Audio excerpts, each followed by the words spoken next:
নমস্কাৰ আপোনালোকে চাই আছে খেলপ্ৰেমী আছাম ভাৰতীয় খেল জগতৰ বাবে এটা ভাল খবৰ ওলাই আহিছে যে জিউৰিখত অনুষ্ঠিত হোৱা ডায়মণ্ড লীগত প্ৰথম স্থান দখল কৰিবলৈ সক্ষম হৈছে ভাৰতৰ জেভলিন খেলুৱৈ নীৰজ চোপ্ৰাই আৰু এটাৰ পাছত অন্য এটা খিতাপ তেখেতে নিজৰ নাম দখল কৰি ভাৰতীয়সকলক গৌৰৱবোধ কৰিবলৈ লাগিছে আৰু এইবাৰ জিউৰিখত অনুষ্ঠিত হোৱা ডায়মণ্ড লীগত তেখেতে প্ৰথম স্থান দখল কৰি যিটো ডায়মণ্ড ট্ৰফি সেইটো নিজৰ নাম কৰিবলৈ সক্ষম হয়।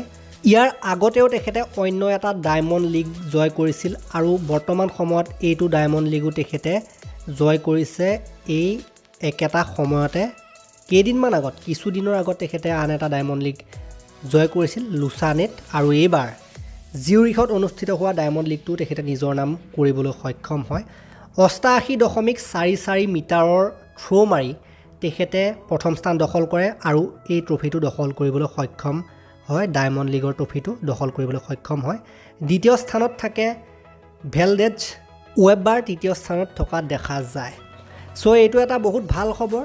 যিটো জেভলিন খেল সেই জেভলিন খেলটোৰ ঊৰ্ধ্বমুখী যাত্ৰাত যিদৰে নীৰজ চোপ্ৰাই অকলেই প্ৰয়াস কৰি আছে সেয়া কিন্তু সঁচাই প্ৰশংসনীয় আৰু ভাৰতত তেনেকুৱা কোনো জেভলিন প্লেয়াৰ নাই যি নীৰজ চোপ্ৰাৰ সমপৰ্যায়ৰ হয়। গতিকে নীৰজ চোপ্ৰাই অকলেই যিটো জেভলিন খেল সেইটো ঊৰ্ধ্বমুখী গতিত কিন্তু গুৰি পথা মাৰিছে বুলি আমি এই দেশত ক'ব লাগিব।